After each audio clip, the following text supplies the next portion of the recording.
नमस्कार, world news में आपका स्वागत है। तो बात बांग्लादेश और हिंदुस्तान के खराब होते संबंधों की।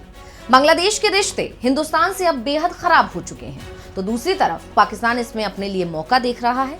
आईएसआई पाकिस्तान में सक्रिय हो गई है, जिससे हिंदुस्तान की सुरक्षा को संकट पैदा हो गया है। और इस बीच बांग्लादेश की तरफ से पूर्व पीएम शेख हसीना, जो हिंदुस्तान में शरण लिए हुए हैं, उनके प्रत्यर्पण की मांग कर दी है। लेकिन अब यह तय माना जा रहा है कि हिंदुस्तान हसीना को बांग्लादेश को नहीं सौंपेगा।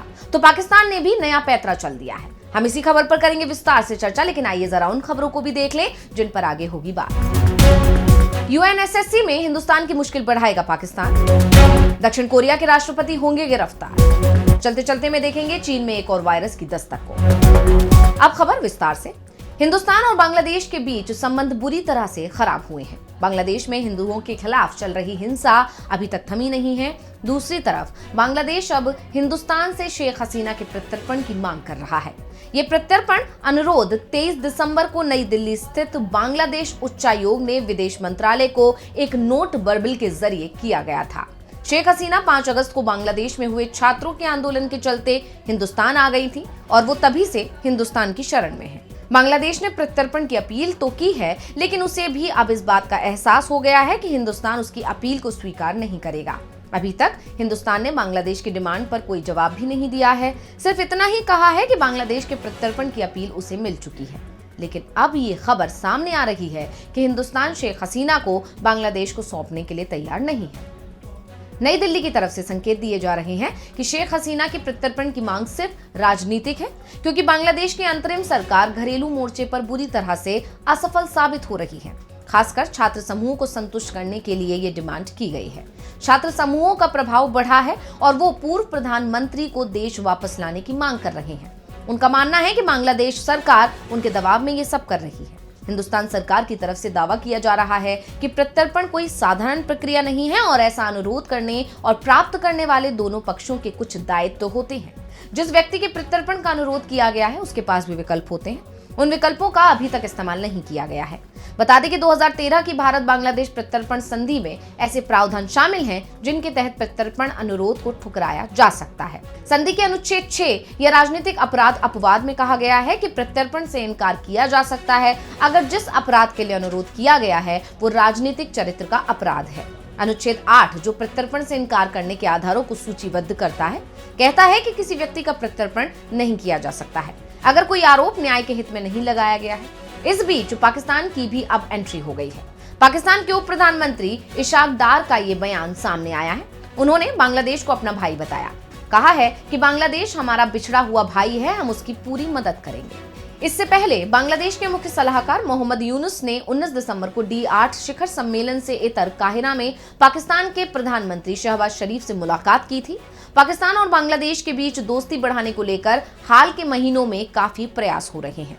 यूनुस ने एक फेसबुक पोस्ट में बताया है कि वो व्यापार, वाणिज्य, खेल और सांस्कृतिक प्रतिनिधिमंडलों के आदान प्रदान के माध्यम से दोनों देशों के बीच संबंधों को मजबूत करने पर सहमत हुए। इस अवसर पर इशाक डार भी मौजूद थे। बांग्लादेश ने पाकिस्तान के विदेश मंत्री डार को फरवरी में बांग्लादेश आने के लिए आमंत्रित किया है। यूनुस ने पाकिस्तान से 1971 के मुद्दों को हल करने का भी आग्रह किया, जिससे ढाका को इस्लामाबाद के साथ अपने संबंधों को आगे बढ़ाने में मदद मिल सके। साफ है, बांग्लादेश और पाकिस्तान के बीच बढ़ती करीबी से हिंदुस्तान मुश्किल में फंसता दिखाई दे रहा है। अब बात पाकिस्तान की। पाकिस्तान इसी साल की शुरुआत में संयुक्त राष्ट्र सुरक्षा परिषद का गैर अस्थायी सदस्य बना है। उसका कार्यकाल 2 साल का है। पाकिस्तान जुलाई में यूएनएससी की अध्यक्षता भी करेगा। जिस दिन पाकिस्तान के यूएनएससी के अस्थायी सदस्य बनने की खबर सामने आई, उसी के साथ हिंदुस्तान की चिंता इसे लेकर बढ़ती दिखने लगी थी, क्योंकि ये तय माना जा रहा था कि पाकिस्तान इस मौके पर कश्मीर का मुद्दा जरूर उठाएगा। पहले उसे इस काम के लिए चीन और दूसरे सदस्य देशों की मदद की जरूरत पड़ती थी, लेकिन अब यूएनएससी में वो खुद ये मुद्दा उठाने की स्थिति में आ गया है और उसने पहले ही दिन कश्मीर का मुद्दा उठा भी दिया है। संयुक्त राष्ट्र में पाकिस्तान के वैकल्पिक स्थायी प्रतिनिधि असीम इफ्तिखार अहमद ने कश्मीर का जिक्र किया और इस्लामाबाद के रुख को संयुक्त राष्ट्र के प्रस्तावों पर आधारित बताया। ज्वाइनिंग समारोह के बाद अपनी टिप्पणी में इफ्तिखार अहमद ने कहा कि पाकिस्तान संयुक्त राष्ट्र चार्टर के उद्देश्यों और सिद्धांतों से निर्देशित होना जारी रखेगा, जिसमें अंतर्राष्ट्रीय शांति और सुरक्षा बनाए रखना और समान अधिकारों और आत्मनिर्णय के सिद्धांत के आधार पर राष्ट्रों के बीच मैत्रीपूर्ण संबंधों का विकास शामिल है। लेकिन उन्होंने पहले ही दिन जिस तरह से कश्मीर का जिक्र किया है, उसके बाद ये साफ है कि हिंदुस्तान के लिए आने वाले 2 साल यूएनएससी में भारी पड़ने वाले हैं। हिंदुस्तान की एक और चिंता का कारण इस समय दुनिया के राजनीतिक हालात हैं। पाकिस्तान ने संयुक्त राष्ट्र की सुरक्षा की अस्थायी सीट पर ऐसे समय में कब्जा किया है जब पूरी दुनिया तनाव का सामना कर रही है। यही नहीं, पाकिस्तान जुलाई में संयुक्त राष्ट्र सुरक्षा परिषद की अध्यक्षता भी करेगा और इस दौरान उसके बाद परिषद का एजेंडा तय करने का अधिकार होगा। पाकिस्तान ने शुरुआत में ही ये संकेत दे दिया है कि वो इस मंच का दुरुपयोग भारत विरोधी प्रोपेगेंडा फैलाने के लिए करने से बाज नहीं आएगा। यानी हिंदुस्तान के लिए जुलाई का महीना बेहद मुश्किल भरा हो सकता है। इसके लिए हिंदुस्तान को पहले से ही वैकल्पिक तैयारी करनी होगी, क्योंकि पाकिस्तान ने पहले ही दिन अपनी रणनीति का खुलासा कर दिया है कि वो कश्मीर का मुद्दा जरूर उठाएगा। बात अब दक्षिण कोरिया की। दक्षिण कोरिया के राष्ट्रपति यून सुक योल की गिरफ्तारी तय हो गई है। पुलिस की टीम राष्ट्रपति को गिरफ्तार करने के लिए उनके आवास पर पहुंच गई है, लेकिन घंटों की मशक्कत के बाद भी अभी तक पुलिस राष्ट्रपति तक नहीं पहुंच पाई है। योल के समर्थक भारी संख्या में जुट गए हैं और उन्होंने पुलिस को आगे बढ़ने से रोक दिया है। पुलिस और योल समर्थकों के बीच झड़प की भी खबर है। वहीं एक रिपोर्ट में यह भी बताया जा रहा है कि सेना के जवानों ने भी पुलिस का रास्ता रोका है। प्रेसिडेंशियल सिक्योरिटी फोर्स पुलिस को राष्ट्रपति योल तक पहुंचने से रोक रही है। दरअसल यून ने 3 दिसंबर की रात अचानक से मार्शल लॉ की घोषणा कर दी थी और इसका देश भर में खूब विरोध हुआ। 14 दिसंबर को राष्ट्रपति पर महाभियोग चलाया गया और फिर उनके खिलाफ इस हफ्ते की शुरुआत में गिरफ्तारी वारंट जारी हुआ। यून को राष्ट्रपति की शक्तियों का दुरुपयोग और विद्रोह को उकसाने के मामले में जांच कर रहे अधिकारियों के सामने पेश होने के लिए समन भेजा गया था, लेकिन उन्होंने इसका जवाब देने से इनकार कर दिया। इसके बाद देश में पहली बार ऐसा हुआ कि जब किसी राष्ट्रपति के खिलाफ अरेस्ट वारंट जारी किया गया। सियोल की अदालत ने करप्शन इन्वेस्टिगेशन ऑफिस यानी CIO के सीनियर अधिकारियों को इसके लिए निर्देश दिए हैं। बता दें कि यून ने 3 दिसंबर की रात को अचानक मार्शल लॉ घोषित कर दिया था और संसद में विशेष बल और हेलीकॉप्टर भेज दिए थे। अपने फैसले के समर्थन में राष्ट्रपति यून ने कहा था कि मार्शल लॉ लगाने का फैसला उत्तर कोरिया समर्थित देश विरोधी और कम्युनिस्ट ताकतों के खिलाफ निर्णायक लड़ाई के लिए लगाया जा रहा है।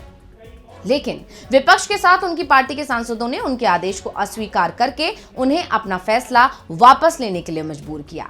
न्याय मंत्रालय ने पिछले दिनों पुष्टि की कि यून पहले दक्षिण कोरियाई राष्ट्रपति हैं जिन पर पद पर रहते हुए देश छोड़ने पर बैन लगा है। इस बीच उत्तर कोरिया की तरफ से भी प्रतिक्रिया आई है। वहां के सरकारी मीडिया ने कहा है कि दक्षिण कोरिया में राजनीतिक अराजकता की स्थिति बन गई है। चलते चलते में देखते हैं चीन में एक और वायरस की दस्तक को। 2019 में चीन से कोरोना वायरस निकला था, जिसने पूरे दुनिया में ही लॉकडाउन लगा दिया था। 2 साल बाद स्थिति संभल पाई थी और अब चीन से एक और वायरस फैलने की खबर सामने आ रही है। इसके लक्षण भी कोरोना वायरस की तरह ही हैं। इस नए वायरस का नाम ह्यूमन मेटान्यूमोवायरस यानी HMPV है, जो कि एक RNA वायरस है। वायरस से संक्रमित होने पर मरीजों में सर्दी और कोविड-19 जैसे लक्षण दिखाई देते हैं। इसका सबसे ज्यादा असर छोटे बच्चों पर देखा जा रहा है। इनमें 2 साल से कम उम्र के बच्चे सबसे ज्यादा प्रभावित हैं। चीन के रोग नियंत्रण एवं रोकथाम केंद्र के मुताबिक इसके लक्षणों में खांसी, बुखार, नाक बंद होना और गले में घरघराहट शामिल है। इस बीच ये भी दावा किया जा रहा है कि चीन में कई जगह इमरजेंसी घोषित कर दी गई है। सोशल मीडिया पर इस तरह के दावे किए जा रहे हैं। वैसे ये भी दावा किया जा रहा है कि ये वायरस 6 दशक पुराना है। पहली बार 2001 में इसकी पहचान हुई थी। सांस की बीमारी से जूझ रहे बच्चों के सैंपल में इस वायरस का पता लगाया गया था। ये वायरस सभी तरह के मौसम में वातावरण में मौजूद होता है, लेकिन इसके सबसे ज्यादा फैलने का खतरा सर्दियों में होता है। आपको बता दें कि कोविड-19 का पहला मामला 2019 में चीन के वुहान शहर में मिला था। तब इसे एक रहस्यमयी निमोनिया समझा गया था। बाद में ये पूरी दुनिया में तेजी से फैला। 30 जनवरी 2020 को विश्व स्वास्थ्य संगठन ने इसे ग्लोबल पैंडेमिक यानी वैश्विक आपदा घोषित किया था। दुनिया भर में कोविड के 70 करोड़ से ज्यादा मामले दर्ज किए गए थे। इसके अलावा 70 लाख से ज्यादा लोगों की जान इसमें चली गई थी। तो आज इस वर्ल्ड बुलेटिन में इतना ही। देखते रहिए DV लाइव। नमस्कार।